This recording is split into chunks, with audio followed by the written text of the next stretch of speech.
అందరికీ నమస్కారం. ప్రభుత్వ డిగ్రీ కళాశాల స్వయం ప్రతిపత్తి సిద్దిపేట తెలుగు విభాగము ఆర్ మహేందర్ రెడ్డి తెలుగు సహాయాచార్యులు. డిగ్రీ ద్వితీయ సంవత్సరము ద్వితీయ భాష తెలుగు గుణనిధి కథ రెండవ భాగము.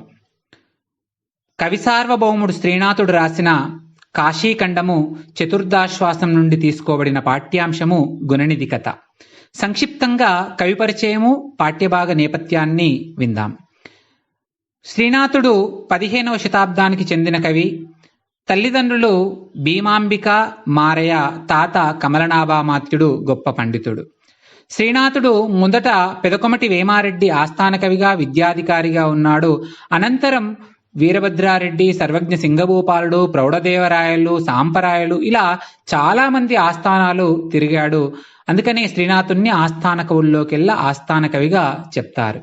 శ్రీనాథుడు చిన్నారి పొన్నారి చిరుతకూకటినాడు అనే పద్యం ద్వారా శ్రీనాథుడి రచనలుగా శాలివాహన సప్తశతి, మరుత్తరాట్ చరిత్ర, శృంగార నైషధము, కాశీఖండము, భీమఖండము, పండితారాధ్య చరిత్ర, హరవిలాసము, శివరాత్రి మహాత్మ్యము, పల్నాటి వీర చరిత్ర శ్రీనాథుని రచనలుగా చెప్తారు. వీటిలో చాలా వరకు రాజులకు, మంత్రులకు, మిత్రులకు, పండితులకు అంకితమిచ్చాడు. పల్నాటి వీర చరిత్రను మాత్రము చెన్నకేశవ స్వామికి అంకితమిచ్చాడు, దైవాంకితం చేసినటువంటి రచన. శ్రీనాథుడు ఒక ఆస్థానం నుండి మరొకరి ఆస్థానానికి తిరుగుతూ ఉన్న సందర్భంలో తాను చూసిన సామాజిక స్థితిగతులను చాటువుల రూపంలో పదిలపరిచాడు.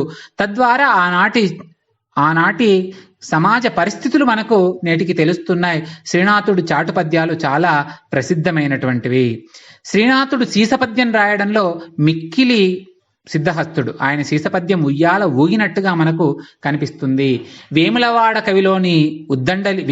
భీమ కవిలోని ఉద్దండలీల, నన్నే కవిలోని ఉభయ వాక్పురోడి, తిక్కన కవిలోని రసాభ్యుచిత పదబంధము, ఎర్రనలోని సూక్తి వైచిత్రి తన కవితా లక్షణాలుగా పేర్కొన్నాడు శ్రీనాథుడు.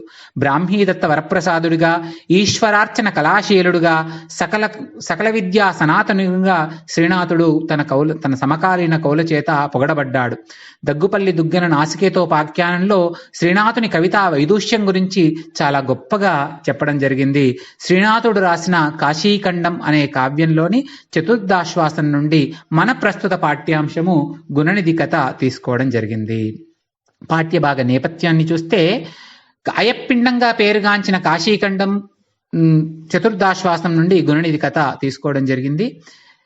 విద్య అనేది మనిషికి ఎంత అవసరము, చదువుకోవలసిన వయస్సులో చదువుకోకపోవడం వల్ల మనిషి ఏ విధంగా నష్టపోతాడో, ఎల్లకాలం నిలిచి ఉండేటువంటి జ్ఞాన సంపద, ఎవరూ దోచుకుపోవడానికి వీలులేని జ్ఞాన సంపద ఎంత గొప్పదో తెలియజేయడానికి ఉద్దేశించబడినటువంటి పాఠ్యాంశమే గుణనిధి కథ. కాంపిల్యము అనేటువంటి పట్టణంలో యజ్ఞదత్తుని కుమారుడైన గుణనిధి ఏ విధంగా చదువుకోకుండా చెడ్డ వ్యసనాలకు లోనై దిగజారిపోయాడు, ఏ రకంగా క్లిష్ట పరిస్థితుల్లోకి నెట్టివేయబడ్డాడు అనే విషయాన్ని గురించి చెప్తూ ఒక వ్యక్తి జీవితంలో చదువు ఎంత అవసరమో తెలియజేసేటువంటి ఉద్దేశంతో ఈ పాఠ్య భాగం మనకు సిలబస్ లో చేర్చడం జరిగింది. ఇక పాఠ్యాంశంలోకి వెళ్దాం. భూసురోత్తమ కాంపిల్యపురమునందు యజ్ఞదత్తాఖ్యుడొక్క బ్రాహ్మణుడు గలడు. వేద వేదాంగ వేదార్థ విత్తముండు, యజ్ఞ విద్యా విశారదుండాద్విజుండు. భూసురోత్తమ కాంపీల్యపురమునందు యజ్ఞదత్తాఖ్యుడొక్క బ్రాహ్మణుడు గలడు. వేద వేదాంగ వేదార్థ విత్తముండు, యజ్ఞ విద్యా విశారదుండాద్విజుండు. మనకు గుణనిధి కథలో పరిచయం చేస్తూ గుణనిధి తండ్రిని పరిచయం చేస్తున్నాడు ఈ పద్యంలో. భూసురోత్తమ, ఓ భూసురోత్తమ, ఓ పండితుడా, ఓ బ్రాహ్మణుడా కథను చెప్తున్నాడు. బ్రాహ్మణుడికి చెప్తున్నాడు కాబట్టి భూసురోత్తమ అనేది సంబోధన. ఓ పండితుడా, కాంపిల్యపురమునందు, కాంపిల్యము అనేటువంటి ప్రసిద్ధ పట్టణం. మనకు ప్రాచీన భారతంలో కాంపిల్య నగరము చాలా మంది వేదవేత్తలు ఉన్నటువంటి గొప్ప పట్టణం. ఆ కాంపిల్య పట్టణమునందు యజ్ఞదత్తాఖ్యుడు, యజ్ఞదత్తుడు అనే ఆఖ్యుడు, ఆఖ్యము అంటే నామం, పేరు. యజ్ఞదత్తుడు అనేటువంటి పేరు కలిగిన వాడు. యజ్ఞదత్తాఖ్యుడు ఒక్క బ్రాహ్మణుడు గలడు. యజ్ఞదత్తుడు అనే పేరు కలిగిన ఒక బ్రాహ్మణుడు ఉన్నాడు. అతడు ఒక బ్రాహ్మణుడు ఉన్నాడని చెప్పి అతడు ఎంత గొప్పవాడో చెప్తున్నాడు. వేద వేదాంగ వేదార్థ విత్తముండు. మనం సాధారణంగా వేదము వేదాంగము అనేది ఒకే అర్థంలో వాడుతుంటారు జనరల్ గా. కానీ వేదము వేరు, వేదాంగము వేరు, వేదాంతము వేరు. వేదము అంటే చతుర్వేదాలు, ఋగ్వేదము, యజుర్వేదము, సామవేదము, అథర్వణ వేదము. వేదాంగాలు అంటే ఈ వేదాలను అర్థం చేసుకోవడానికి ఉపకరించేటువంటి షడంగాలు. అంటే వేదాన్ని అర్థం చేసుకోవాలంటే ఛందస్సు అవసరం. దాంట్లో ఏ ఛందస్సు ఉందో, దాన్ని ఏ రకమైన ఛందస్సులో వేదంలోని రొక్కులు ఉన్నాయో లేదంటే వేదంలోని మంత్రాలు ఉన్నాయో తెలుసుకోవడానికి ఛందశాస్త్రం అవసరం. కాబట్టి ఛందస్సు ఒక వేదాంగం. అలాగే దాంట్లో ఉండే పదాలకు ఉండే అర్థాలు అవసరం. అర్థాలు తెలుసుకోవడానికి ఒక డిక్షనరీ అవసరం. దాని నిఘంటు నిరుక్తం అనేటువంటి వేదంలో ఉండేటువంటి పదాల అర్థాలను తెలియజేస్తుంది. అలాగే వేదంలో ఉండేటువంటి పదాల ఉచ్చారణ తెలియజేసేటువంటి శాస్త్రం అవసరం, శిక్ష.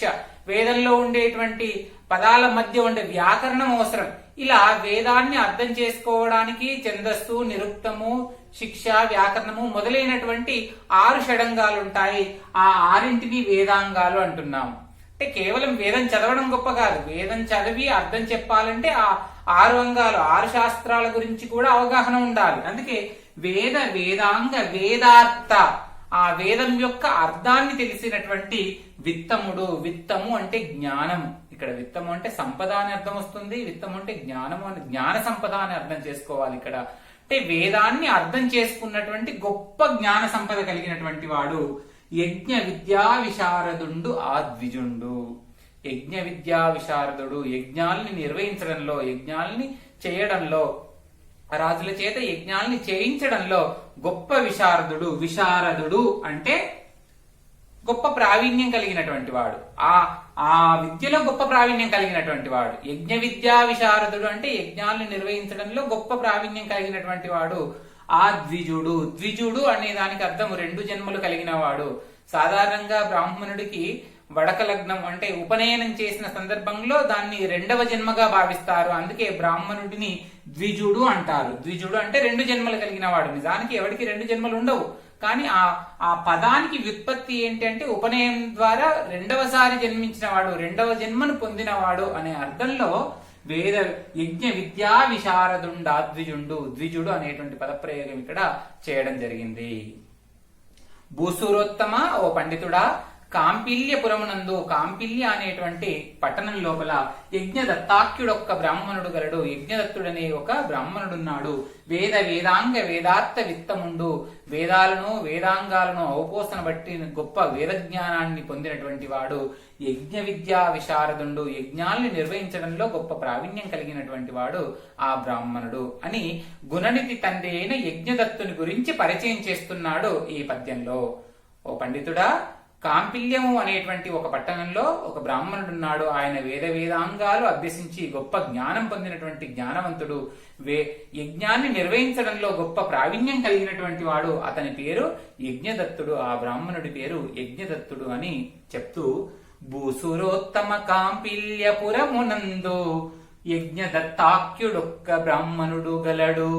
వేద వేదాంగ వేదార్థ విత్తముండు. యజ్ఞ విద్యా విశారదుండాద్విజుండు.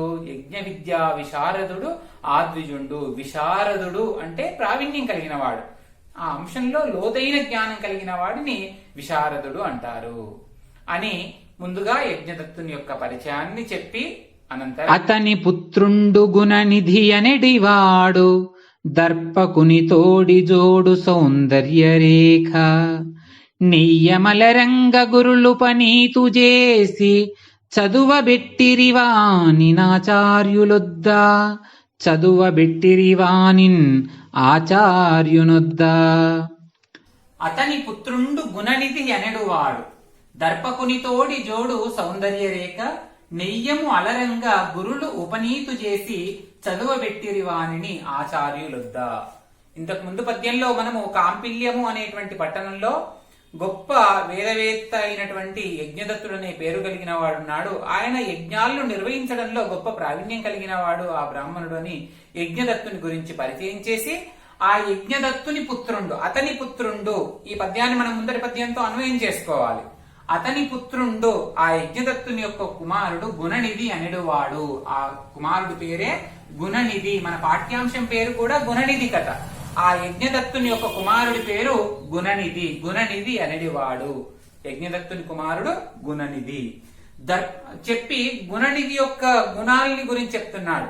అంటే కేవలం పాత్రను పరిచయం చేయడం కాదు, ఆ పాత్ర యొక్క లక్షణాలని కూడా పరిచయం చేస్తూ గుణనిధి ఎలాంటి వాడట, దర్పకుని తోడి జోడు సౌందర్య రేఖ. ఒక్క మాటలో చెప్పేశాడు గుణనిధి ఎంత అందగాడో. దర్పకుడు అంటే మన్మధుడు. దర్పకుడు అంటే మన్మధుడు. దర్పకుని తోడి జోడు సౌందర్య రేఖ. అందంలో వాడు మన్మధునితో సమానమైన వాడు. మన్మధునికి సమానమైన వాడు. మన్మధునితో జోడైన వాడు. ఈడు జోడంటే ఇద్దరు సమానమైన వాళ్ళని చెప్తామే. అలా దర్పకుని తోడి జోడు సౌందర్య రేఖ. సౌందర్యంలో అందంలో గుణనిధి మన్మధునికి సమానమైన వాడు. దర్పకుడు అంటే మన్మధుడు. నెయ్య మలరంగ గురులు ఉపనీతు చేసి. నెయ్యము అంటే స్నేహము, ఇక్కడ ప్రేమ, ప్రేమతోడా అని అర్థం చేసుకుంటే ప్రేమతో గురులు, ప్రతి కుటుంబానికి గురువులు ఉంటారు. ఆ గురువులు ఉపనీతు చేసి ఉపనయనం చేశారు. ఉపనయనం చేసిన పిమ్మట చదివించడానికంటే ముందు 8 సంవత్సరాలు నిండగానే ఉపనయనం చేసి ఆచార్యుల వద్దకు చదివించడానికి పంపించేవారు. వెనుకటి గురుకులం విద్యలో మనకి ఇలా స్కూల్ ఎడ్యుకేషన్ అనేటువంటిది రావడానికంటే ముందటి కాలంలో 8 సంవత్సరాలు ఉండగానే ఆ పిల్లవాడికి ఉపనయనం చేసి బ్రహ్మచర్య దీక్షను ఇచ్చి అతన్ని గురుకులానికి పంపించేవాడు. రాజైనా సరే, ఇంకెవరైనా సరే, ఎలాగైనా వాళ్ళని గురుకులానికి పంపించి తిరిగి ఆ యవ్వనారంభ దశ కంటే ముందటి వరకు విద్యను నేర్చుకుని వచ్చిన తమ్మట 16వ సంవత్సరం వరకు విద్య నేర్పించే వాళ్ళు. ఆ 8 సంవత్సరాల విద్య పూర్తయిన పిమ్మట వారికి 2 రకాల అవకాశాలు ఉండేవి. అయితే గృహస్థ ధర్మాన్ని స్వీకరించడం, లేదంటే సన్యాసాశ్రమాన్ని స్వీకరించడం అనేటువంటి 2 ధర్మాలని ఎంచుకోవడానికి అవకాశం ఉండేది. అలా 8 సంవత్సరాలు నిండగానే ఉపనయనం చేసి ఉపనయనం చేసి చదువబెట్టిరివా అని ఆచార్యులొద్ద. ఆనాటి గురుకులాలు కూడా 2 రకాలుగా ఉండేవి. పూర్తి అరణ్యాలుగా ఉండేటువంటి గురుకులాలు ఉండేవి, పట్టణాలకు అనుసంధానించబడ్డటువంటి గురుకులాలు ఉండేవి.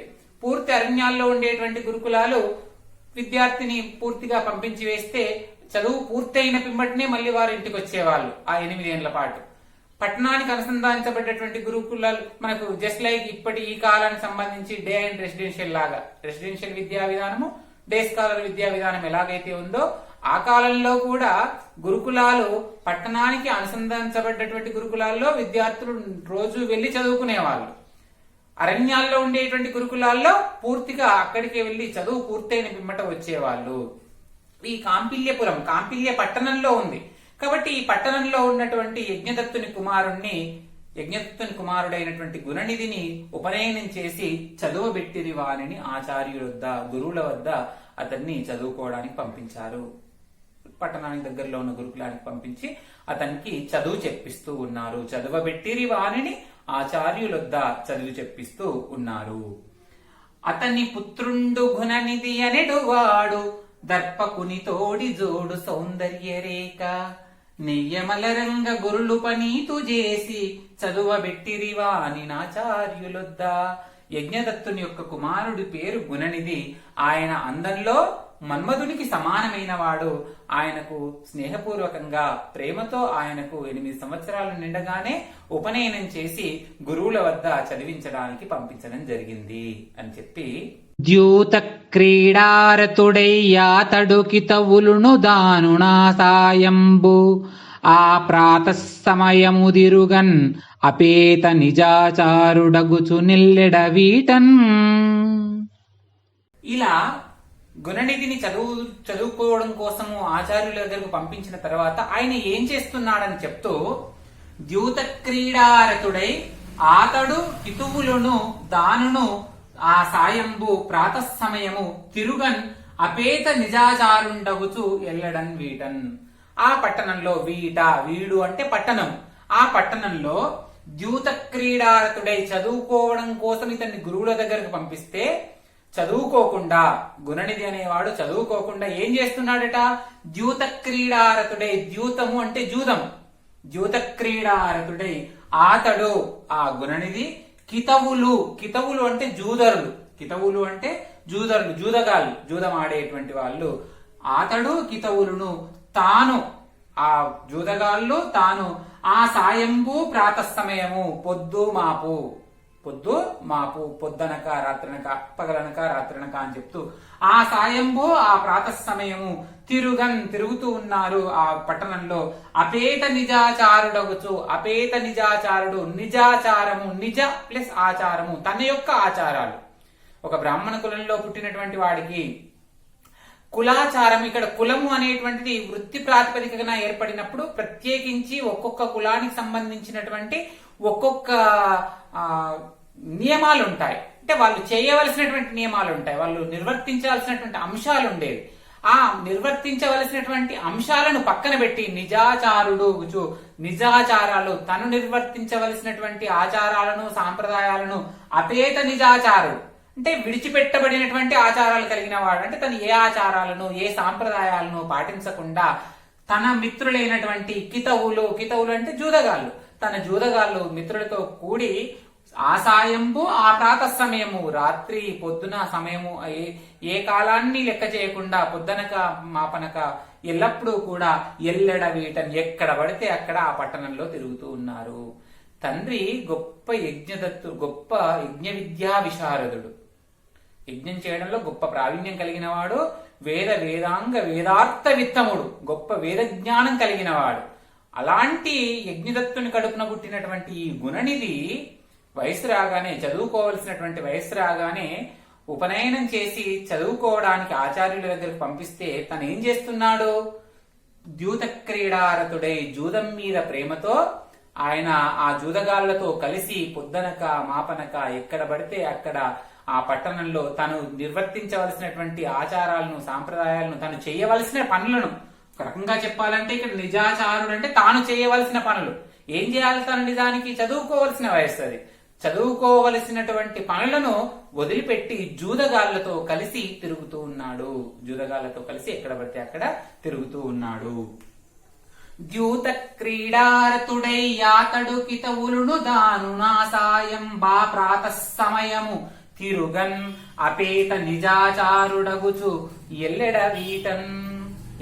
వీటన్ ఎక్కడ పడితే అక్కడ ఆ పట్టణంలో.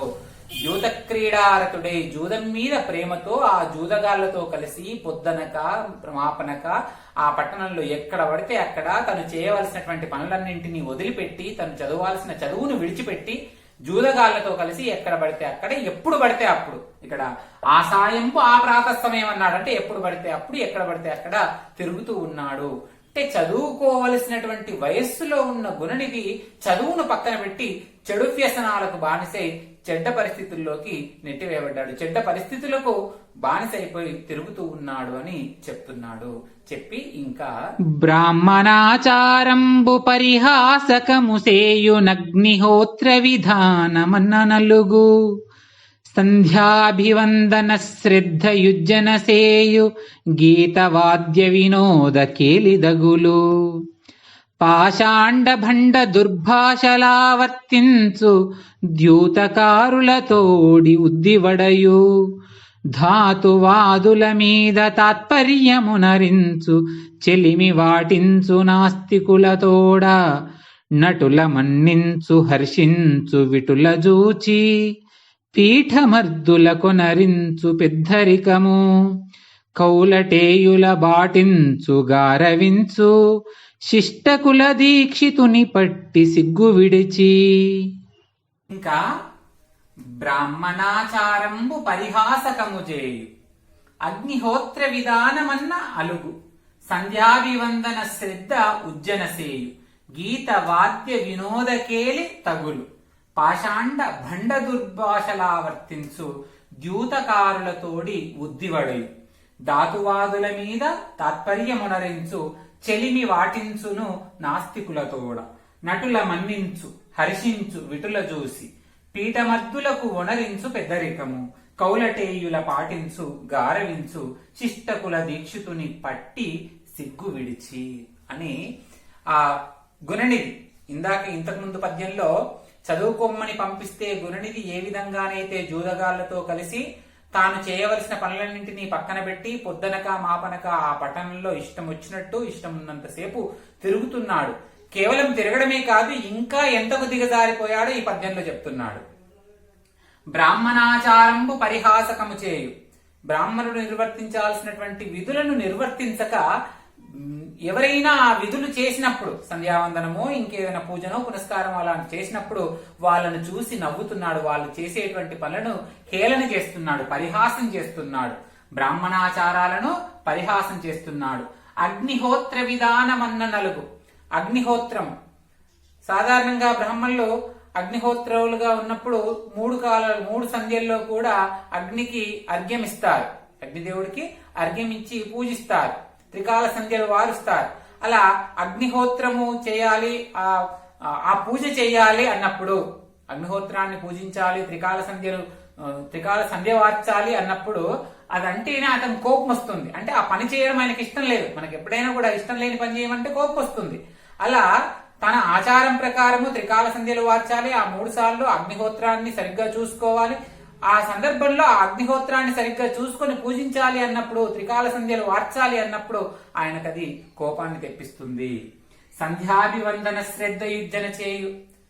త్రికాల సంధ్యల్లో 3 సంధ్యల్లో కూడా సంధ్య వార్చడం అంటే దాన్ని ఉజ్జన చేయి, విడిచిపెట్టేస్తున్నాడు. దాన్ని పెద్దగా పట్టించుకోవడం లేదు. గీత వాద్య వినోద కేలిదగులు. చేయవలసినటువంటి పనులు 3 వదిలిపెట్టాడు. బ్రాహ్మణాచారాలను పరిహసిస్తున్నాడు. అగ్నిహోత్రాన్ని రక్షించడం లేదు. సంధ్యావందనం చేయడాన్ని విడిచిపెట్టాడు. దేన్ని తగులుకున్నాడు మరి? గీత వాద్య వినోద కేలిదలుగు. పాటలు పాడడం, ఎవరైనా పాటలు పాడితే వినడము, వాద్యాలను అంటే చప్పుళ్లను, అంటే అటువైపు మనస్సంతా కూడా ఆచారాల వైపు కాకుండా వినోదాల వైపు వెళ్తుంది. ఇది వయసు ప్రభావం అనొచ్చు. అంటే ఆ వయస్సులో ఎటువైపు మన మనస్సును పంపిస్తే అటువైపు వెళ్తుంది. అలా ఆచారాల మీద చదువు మీద లేదు. గుణనిధి యొక్క మనస్సంతా ఆచారాల మీద చదువు మీద లేకుండా ఎటువైపు వెళ్తుంది? గీత వాద్య వినోద కేలిదలుగు. పాటలు పాడేటువంటి పాటలు ఆ చోట్లలో, అలాగే ఆ వాద్యాలు చప్పుళ్ళు చోట్లలో, అలాంటి చోట గీతాలు వాద్యాలతో వినోదంగా ఆడుకునేటువంటి చోట ఆయన దృష్టంతా అటే వెళ్ళిపోతుంది. పాషాండ భండ దుర్భాషలావర్తించు. పాషాండుడిగా మారిపోయాడు. పాషాండు అంటే వేదాన్ని విస్మరించిన వాడు పాషాండు. వేదబాహ్యమైన వాడిని పాషాండు అంటారు. నిజానికి దాని వ్యుత్పత్తి అర్థము వేదబాహ్యమైన వాడు పాషాండు. అంటే వేదం ఒక్కొక్క వ్యక్తికి ఒక్కొక్క విధిని నిర్దేశిస్తుంది. ఆ విధిని కాకుండా చేసేవాడు పాషాండు.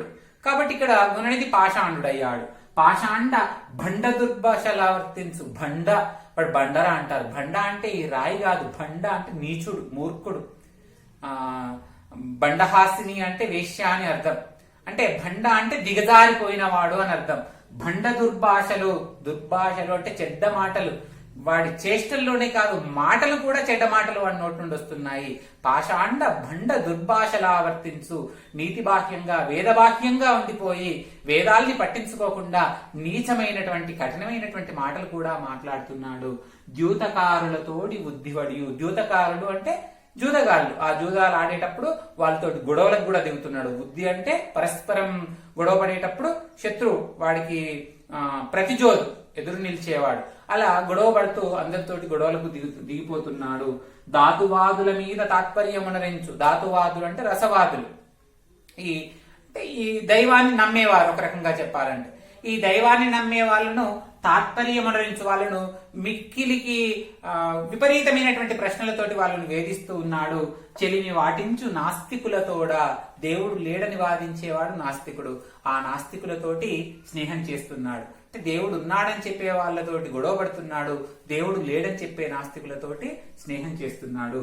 ఇంకా నటుల మన్నించు. ఎవడైతే నృత్యాలు చేస్తూ ఉంటారో అలాంటి నృత్యకత్తెలను, అలాంటి ఆటకత్తెలను మన్నించు. వాళ్ళని ఎంతో మెచ్చుకుంటున్నాడు. హర్షించు విటుల చూచి. విటులు వేశ్యాగృహాలకు వెళ్ళేటువంటి విటులను చూసి ఎంతో సంతోషిస్తున్నాడు. అంటే వాళ్ళను ఇంకా పొగడమో లేదా ప్రోత్సహించడమో చేస్తున్నాడు. పీఠమర్దుల కొనరించు పెద్దరికము. పీఠమర్దులు అంటే దీని అర్థము నాయికలకు చెలికాండ్రు. పీఠమర్దులు అంటే శృంగార నాయికల చెలికాళ్ళల్లో ఒకడు పీఠమర్దుడు. శృంగార నాయకునికి ఉండేటువంటి చెలికాండ్రల్లో ఒకరిని పీఠమద్దులు అంటారు. వీళ్ళు సాధారణంగా వేశ్యలకు నాట్యం నేర్పించేవాళ్ళు, నటువాంగం నాట్యం నేర్పించేటువంటి వాళ్ళను పీఠమద్దులు అంటారు. అంటే వేశ్యలను ఆశ్రయించుకొని, విటులను ఆశ్రయించుకొని జీవించే వారిని పీఠమద్దులు అంటారు. అలా సమాజంలో అంతకు దిగజారిపోయినటువంటి వ్యక్తులను పెద్దవాళ్ళుగా గౌరవిస్తున్నాడు. గౌరవించాల్సిన వాళ్ళని గౌరవించడం లేదు, గౌరవించడానికి తగినటువంటి వారిని గౌరవిస్తున్నాడు. కౌలటేయుల పాటించు గారవించు. కౌలటేయులు కులట అంటే కులాచారాన్ని విడిచిపెట్టినటువంటి వాడిని గౌరవిస్తున్నాడు. శిష్టకుల దీక్షితుని పట్టి సిగ్గు విడిచి. శిష్టకుల దీక్షితుడు అంటే మంచి కులంలో, ఉన్నత కులంలో జన్మించినటువంటి వాడు. అందరూ ఇక్కడ ఉన్నత కులము అంటే మళ్ళీ కుల ప్రస్తావన దగ్గరికి వచ్చినప్పుడు ఏది ఉన్నతము ఏది అధమము అని సంబంధం లేదు. అందరూ గౌరవించదగినటువంటి వ్యవస్థలో పుట్టినటువంటి ఆ దీక్షితుడు ఎవరు? యజ్ఞదత్తుడు. ఆ యజ్ఞదత్తుని యొక్క పట్టి కుమారుడు సిగ్గు విడిచిపెట్టి, సిగ్గు లజ్జ ఏదీ లేకుండా చెయ్యవలసినటువంటి పనులన్నింటినీ విడిచిపెట్టి చెయ్యకూడని పనులన్నింటినీ చేస్తున్నాడు. బ్రాహ్మణులు చేసే పనులను వెక్కిరిస్తున్నాడు. అగ్నిహోత్రాన్ని పట్టించుకోవడం లేదు. త్రికాల సంధ్యలంటే విడిచిపెట్టేశాడు. గీతాలు వాద్యాలతోటి ఆ వినోదంలో తేలిపోతూ ఉన్నాడు. వేదవాక్యంగా జీవనాన్ని సాగిస్తూ కఠినమైన నీచమైన మాటలు మాట్లాడుతున్నాడు. ఆ జూదగాళ్లతో కలిసి యుద్ధానికి దిగుతున్నాడు. దేవుడు ఉన్నాడని చెప్పే వాళ్ళతోటి గొడవకు దిగుతున్నాడు. దేవుడు లేడని చెప్పే నాస్తికులతో స్నేహం చేస్తున్నాడు. నాట్యకర్తలను లేదా ఆటకర్తలను చాలా మెచ్చుకొని విటులను చాలా ప్రోత్సహిస్తూ, ఎందుకు పనికి రాకుండా ఆ విటులను వేశ్యలను ఆశ్రయించుకొని జీవించేటువంటి వ్యక్తులను పెద్దవాళ్లుగా గౌరవిస్తూ, కులాచారాన్ని విడిచిపెట్టి తిరిగే వాళ్లను ప్రోత్సహిస్తూ వాళ్ళతో స్నేహం చేస్తున్నాడు. సిగ్గు విడిచిపెట్టినటువంటి ఆ గుణనిధి, దీక్షితుని పట్టి యజ్ఞదత్తుని కుమారుడైనటువంటి గుణనిధి చెయ్యవలసినటువంటి సదాచారాలన్నీ విడిచిపెట్టి చెయ్యకూడని చెడ్డ పనులన్నింటినీ చేస్తున్నాడని ఈ పద్యంలో మనకు చెప్తున్నాడు. బ్రాహ్మణాచారంబు పరిహాసకము చేయు అగ్నిహోత్ర విధానమన్న నలుగు. సంధ్యాభివందన శ్రద్ధయుజ్జన సేయు గీత వాద్య వినోద కేలిదగులు. పాషాండ భండ దుర్భాషలావర్తించు ద్యూతకారులతోడి ఉద్దివడెయు. ధాతువాదుల మీద తాత్పర్యమునరించు చెలిమి వాటించు నాస్తికులతోడ. నటుల మన్నించు హర్షించు విటుల చూసి పీఠమద్దుల పునరించు పెద్దరికము. కౌలటేయుల పాటించు గారవించు శిష్టకుల దీక్షితుని పట్టి సిగ్గు విడిచి. ఆ గొప్ప మర్యాదను పొందేటువంటి యజ్ఞదత్తుని కుమారుడైన గుణనిధి తన తండ్రి మర్యాదను మంటగలిపి ఏ ఏ పనులైతే చేయకూడదో వాటన్నింటినీ చేస్తున్నాడు. ఏ పనులు చేయాలో ఆ పనులన్నింటినీ పక్కన పెట్టి చేయకూడని నీచమైనటువంటి పనులన్నింటినీ కూడా చేస్తున్నాడు. ఇక్కడ దీక్షితుని పట్టి అనే పదాన్ని ఎందుకు ప్రయోగించాడంటే, తండ్రి చాలా ఉన్నత స్థితిలో ఉన్నాడు, మంచి పేరు సంపాదించుకున్నటువంటి వాడు. అంతటి మంచి పేరు కలిగినటువంటి యజ్ఞదత్తుని కుమారుడు ఎంతో గౌరవంగా బతకాల్సినటువంటి ఆ తండ్రి మర్యాదను నాశనం చేస్తూ తన మర్యాదను కూడా నాశనం చేసుకుంటూ చదువుకోవలసిన వయస్సులో చదువుకోకుండా ఏ విధంగా చెడు వ్యసనాలకు లోనైపోయి వ్యవస్థను భ్రష్టు పట్టించడము, తాను భ్రష్టుడుగా మారడం జరుగుతుంది అనేది ఈ పద్యంలో మనకు వివరించి సజీవ నిర్జీవ ద్యూతంబుల నోడిన ధనంబులు కితవులకున్ తల్లి మేని రవంబుల నమ్మి పెట్టుచునుండు. ఈ విధంగా ఎల్లప్పుడూ నిద్ర లేచిన పడుకున్న సజీవ నిర్జీవ అంటే బతికినా చచ్చినా ఆ జూదమే అనేటువంటి స్థాయిలో ఆ జూదంలో ఓడిపోయి జూదమాడి ఆ జూదంలో ఓడిపోయినప్పుడు సొమ్ము చెల్లించాలి కదా. ఆ సొమ్ములకు బదులుగా తల్లి మేని రవణంబుల నమ్మి, మేని రవణంబులు అంటే తల్లి యొక్క నగలు, ఆ నగలను నమ్మి అమ్మగా వచ్చినటువంటి సంపదలను ఆ సొమ్మును ఆ జూదగాళ్లకు ఇస్తూ ఉండేవాడు. ఈ విధంగా సజీవ నిర్జీవ ద్యూతంబుల నోడిన ధనంబులు కితవులకు తల్లి మేని రవణంబుల నమ్మి పెడుతూ ఉండగా, తల్లి నగలు నమ్మి ఆ జూదగాళ్లకు పెడుతూ ఉండగా, ఒకరోజు తల్లి బోధించు తత్పరత్వము గలిగి మీ అన్న చెప్పిన ఎట్ల చేయు దూర్త సంగతి విడువు సాధువులతోడ పరిచయము సేయుమని పుత్రు ప్రతిదినంబు. తల్లి బోధించు తత్పరత్వము గలిగి అన్నా మీ అన్న చెప్పిన ఎట్ల చేయి దూర్త సంగతి విడువు సాధువులతోడ పరిచయము చేయుమని పుత్రున్ ప్రతిదినంబు. ఈ రకంగా యజ్ఞదత్తుని కుమారుడు గుణనిధిని చదువుకోమని చెప్పి ఆచార్యుడి దగ్గరకు పంపిస్తే ఆయన జూద క్రీడారతుడై ఆ జూదం అంటే చాలా ఇష్టంతో జూదగాళ్లతో కలిసి తిరుగుతూ తాను చేయవలసిన పనులన్నింటినీ పక్కన పెట్టి చేయకూడని నీచమైన కార్యాలన్నింటినీ చేస్తూ ఆ నీచమైన కార్యాలు చేయడమే కాకుండా జూదంలో ఓడిపోయి సొమ్ములు చెల్లించలేక తల్లి నగలను దొంగచాటుగా తీసుకొచ్చి తల్లి నగలన్నింటినీ అమ్ముకుంటూ జూదగాళ్లకు ఆ అప్పులు చెల్లిస్తూ ఉన్నాడు. ఇదంతా గమనించినటువంటి తల్లి ఒకరోజు తల్లి బోధించు తత్పరత్వము కలిగి, ఈ విషయమంతా తెలుసు కానీ కొడుకుని ఏమీ అనలేని నిస్సహాయత ఆ కొడుకుతో ఇలా చెప్తుంది. అన్నా, ఇలా చెప్తుంది. అన్నా అంటే ప్రేమతో పిలిచేటువంటి సంబోధన. అన్నా మీ అన్న చెప్పిన ఎట్లా చేయు. మీ అన్న, ఇక్కడ అన్న అంటే నాన్న అనేటువంటి అర్థం కూడా ఉంది, తండ్రి అనే అర్థం ఉంది. అన్న అంటే పుత్రుడు అనేటువంటి, తల్లి కుమారుణ్ణి ప్రేమతో అన్న అని పిలుస్తుంది. అలాగే ఇక్కడ మీ అన్న అంటే మీ తండ్రి అనేటువంటి అర్థాన్ని గ్రహించాలి. మీ తండ్రి చెప్పినట్లుగా నడుచుకో, మీ తండ్రి చెప్పిన విధంగా నువ్వు నడుచుకో. దూర్త సంగతి విడువు, చెడ్డవాళ్లతో స్నేహం. సంగతి అంటే స్నేహం. దూర్త సంగతి, ఆ చెడ్డవాళ్ల స్నేహాన్ని విడిచిపెట్టు. సాధువులతోడ పరిచయము చేయుము, మంచి వాళ్ళతో పరిచయం పెంచుకో. ఏ తల్లైనా పిల్లలకు అదే చెప్తుంది. చెడ్డవాడితో స్నేహాన్ని విడిచిపెట్టు, మంచి వాళ్ళతో స్నేహాన్ని పెంచుకోమని చెప్తుంది. ఆ చెడ్డవాళ్లతో స్నేహాన్ని విడిచిపెట్టి మంచి వాళ్ళతో స్నేహాన్ని పెంచుకోవడం అనేది తల్లిదండ్రులు కావచ్చు, గురువులు కావచ్చు, చెప్పడం వరకే బాధ్యత. చేయడము చేయకపోవడం అనేటువంటి బాధ్యత విద్యార్థిది మాత్రమే. ఎందుకంటే ఆ దశ, ఆ వయస్సు అలాంటిది. బలవంతంగా చెడ్డవాళ్ళ నుండి వేరు చేయడానికి తల్లిదండ్రులకు కానీ గురువులకు కానీ పూర్తిగా సమయం కావచ్చు, ఆ విషయం పైన పూర్తిగా పట్టుగానే ఉండదు. కాబట్టి విద్యార్థి స్వతహాగా ఉండాలి. నేను ఎవరితో ఉండాలి, ఎవరితో ఉండకూడదనే జ్ఞానం ఉండాలి. ఆ జ్ఞానాన్ని అందించే వాళ్ళు తల్లిదండ్రులు, ఉపాధ్యాయులు ఉంటారు. అందుకే ఇక్కడ తల్లి చెప్తుంది ముందుగా, నాయనా మీ తండ్రి చెప్పినట్టుగా చెడ్డవాళ్ల స్నేహాన్ని విడిచిపెట్టు, మంచి వాళ్ళతో స్నేహాన్ని పెంచుకో అని పుత్రుని ప్రతిదినంబు, కొడుకుతోటి ప్రతిరోజు చెప్తుంది. ప్రతిరోజు కూడా పుత్రునికి ఆ హితబోధ చేస్తుంది. నాయన ఇది మంచిది కాదురా, ఈ పద్ధతి మంచిది కాదు, ఈ చెడ్డ పనులు చేస్తున్నావు, ఈ చెడ్డ పనులు చేయడానికి కారణం నీ చెడ్డ స్నేహితులు, ఆ చెడ్డ స్నేహితులందరినీ విడిచిపెట్టు, మంచి స్నేహితులతోటి పరిచయాన్ని పెంచుకోమని చాలా సార్లు ఆ తల్లి, గుణనిధి యొక్క తల్లి కుమారునితోటి చాలా ప్రేమగా, ఎందుకంటే విషయమంతా తెలుసు, వాడు చెడిపోతున్నాడనేటువంటి విషయాన్ని గ్రహించింది.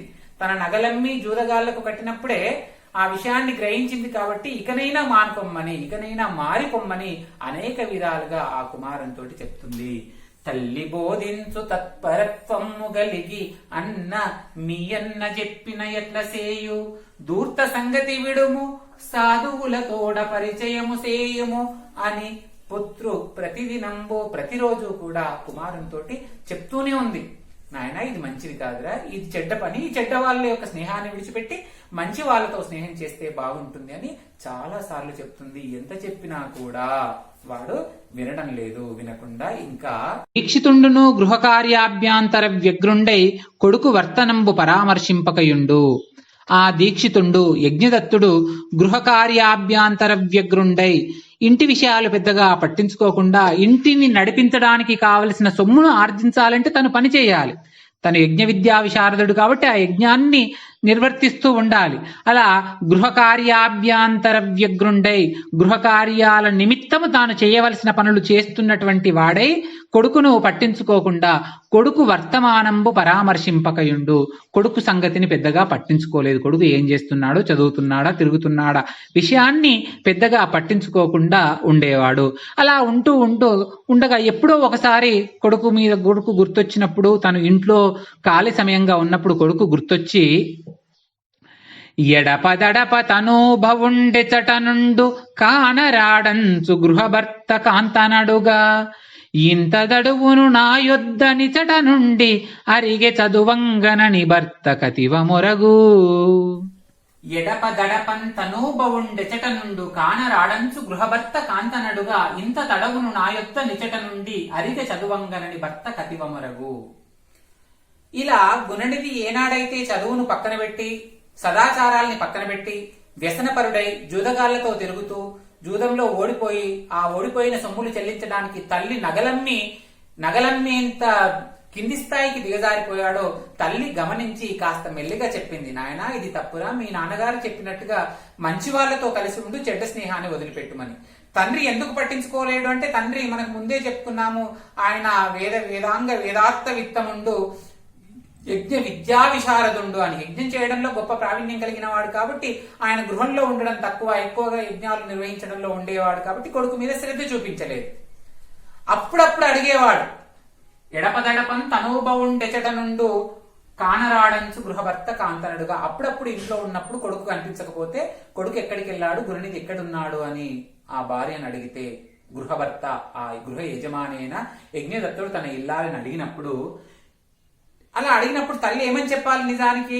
మరి మన వాడు ఇలా చదువుకోకుండా ఊరి మీద తిరుగుతున్నాడు, జూదగాళ్లతో తిరుగుతున్నాడు, నగలమ్మి జూదగాళ్ళకు కడుతున్నాడు, వాడు చెడిపోతున్నాడు, కొంచెం వాడిని పట్టించుకోండి అని తల్లి చెప్పాలి. కానీ తల్లి చెప్పలేదు. ఆ తల్లి చెప్పకపోవడం వల్లనే గురునిధి పూర్తిగా చెడిపోయాడని చెప్పవచ్చు. ఎందుకంటే తల్లిదండ్రులు పిల్లల మీద సక్రమమైనటువంటి బాధ్యతను దృష్టిని కేంద్రీకరించి ఆ బాధ్యత నిర్వర్తించకపోతే, పిల్లవాడి బాగోగులు చూసుకోకపోతే నిజంగానే చెడిపోవడానికి ఆస్కారం ఉంటుంది. అందరి మనస్సులు ఒక రకంగా ఉండవు కదా, అందుకని ఆ ఆస్కారం ఉంటుంది కాబట్టి. కానీ ఇక్కడ తల్లి చెప్పలేదు. ఏమని చెప్తుంది? చెడ్డ పనుల గురించి చెప్పకపోగా వాడి తప్పులను దాచింది.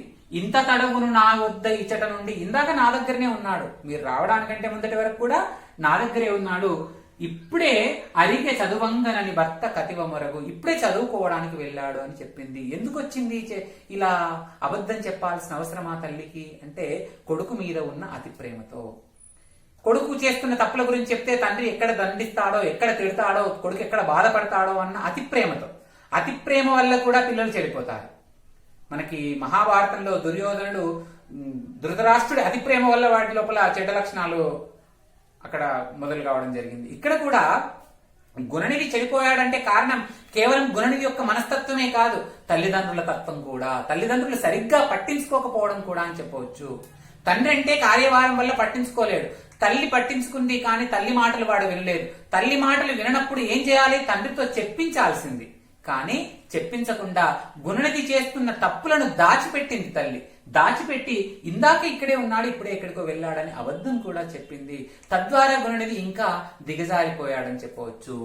ఎడపదడపంతనో బవుండెచట నుండు కానరాడంచు గృహభర్త కాంతనడుగా, ఇంత తడవును నా యొద్ద నిచట నుండి అరిగే చదువంగనని భర్త కతివ మొరగు. మొరగు అంటే చెప్పడం.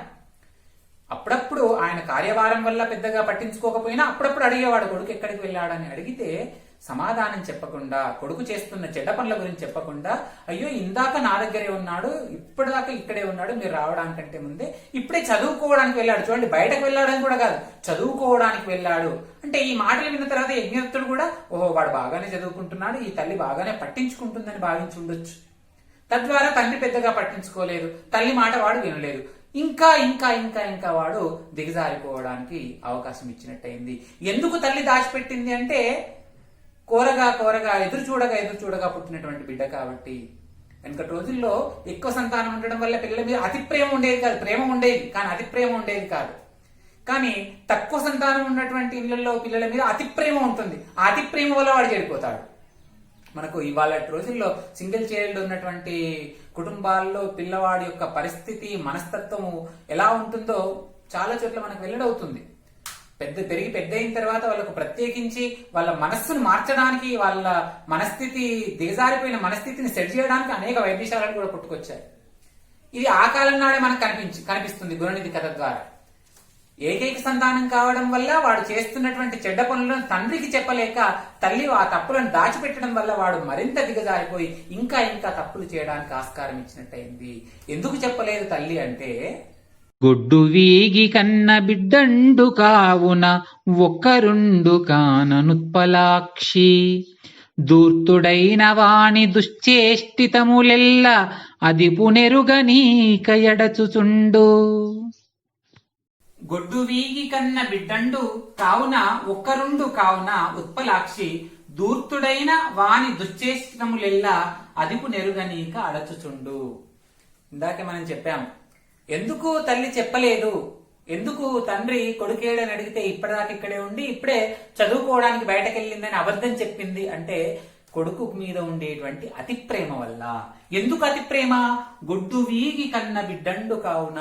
గొడ్డు వీగి కన్న బిడ్డడు అంటే చాలా కాలం తనకు పిల్లలే కారు, సంతానమే లేదు అని బాధపడగా బాధపడగా బాధపడగా చాలా ఆలస్యంగా పుట్టిన పిల్లవాడు గుణనిధి. గొడ్డు వీగి కన్న బిడ్డండు కావున, తల్లికి ఎదురు చూడగా పుట్టినటువంటి సంతానం కాబట్టి ఒక్కరుండు కాన, అది కాక ఒక్కడే కొడుకు. చాలా ఆలస్యంగా పుట్టినవాడు, చాలా కాలం తర్వాత పుట్టినవాడు, అందులోనూ ఒక్కడే కొడుకు కాబట్టి ఉత్పలాక్షి ఆ ఇల్లాలు గుణనిధి తల్లి దూర్తుడైన వాని దుశ్చేష్టితములిల్లా, చెడ్డవాడైనప్పటికీ కూడా, దూర్తుడు అంటే చెడ్డవాడు, వాడు కొడుకు చెడ్డవాడైనప్పటికీ కూడా దుశ్చేష్టితములు, వాడు చేసేటువంటి చేష్టలు, వాడు చేసే పనులు, చెడ్డ పనులు ఏవి కూడా అదిపు నెరుగనీక అడచుచుండు. తన భర్తకు, అదిపుడు అంటే తన భర్తకు చెప్పకుండా ఎప్పటికప్పుడు దాచిపెట్టింది. ఎందుకు దాచిపెట్టింది అంటే కొడుకు మీద ఉన్న ప్రేమతో. ఎందుకు కొడుకు మీద ప్రేమ అంటే ఎదురు చూడగా పుట్టినవాడు కాబట్టి, అందులోనూ ఒక్కడే కొడుకు కాబట్టి, ఆ కొడుకు చెడ్డవాడైనప్పటికీ, చెడ్డ పనులు చేసినప్పటికీ ఆ చెడ్డ పనులను తాను తన మాటల ద్వారా వింటాడేమోనని ఆశించింది. ఆ చెడ్డ పనులను తండ్రికి చెప్తే ఎక్కడ కొడుకును దండిస్తాడేమోనని భయపడింది. అందుకే భర్తకు ఏనాడు కూడా చెప్పలేదు. గొడ్డు వీగి కన్న బిడ్డండు కావున, ఒక్కరుండు కాన ఉత్పలాక్షి, దూర్తుడైన వాని దుశ్చేష్టితములెల్ల, అది పునెరుగనీక ఎడచుతుండు. తన భర్తకు తెలియకుండా ఆ చెడ్డ పనులన్నింటినీ కూడా ఎప్పటికప్పుడు దాచిపెట్టింది. తద్వారా వాడు చెడిపోయాడు. ఎందుకు చెడిపోయాడు కొడుకు అంటే తల్లి వల్లనే చెడిపోయాడని చెప్పొచ్చు. వాడు స్వతహాగా చెడిపోయాడు.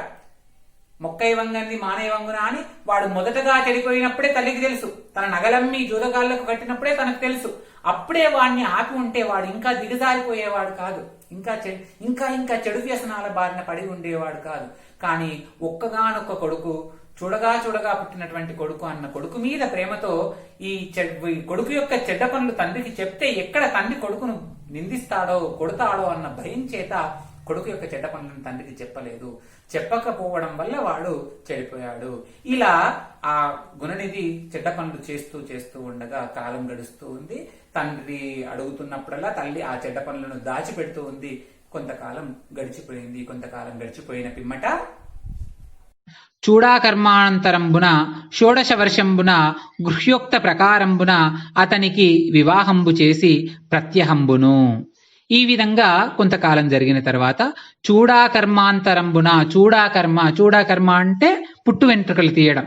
అంటే సాధారణంగా ఆ రోజుల్లో విద్య పూర్తయ్యేంత వరకు కూడా వెంట్రుకలు అలాగే ఉంచి వివాహ సమయానికంటే ముందు చూడకర్మ నిర్వహించి పుట్టు వెంట్రుకలు తొలగించి షోడశ వర్షంబున 16 సంవత్సరాలకి, ఇప్పుడు ఈ కాలంలో వివాహ వయస్సు 18 సంవత్సరాలు కనీస వయస్సు, ఆ కాలంలో వివాహ వయస్సు కనీస వయస్సు 16 సంవత్సరాలు కాబట్టి షోడశ వర్షంబున 16 సంవత్సరాలు నిండిన తర్వాత గృహ్యోక్త ప్రకారంబున, ఆ ఒక్కొక్క గృహానికి సంబంధించి ఒక్కొక్క నియమం ఉంటుంది.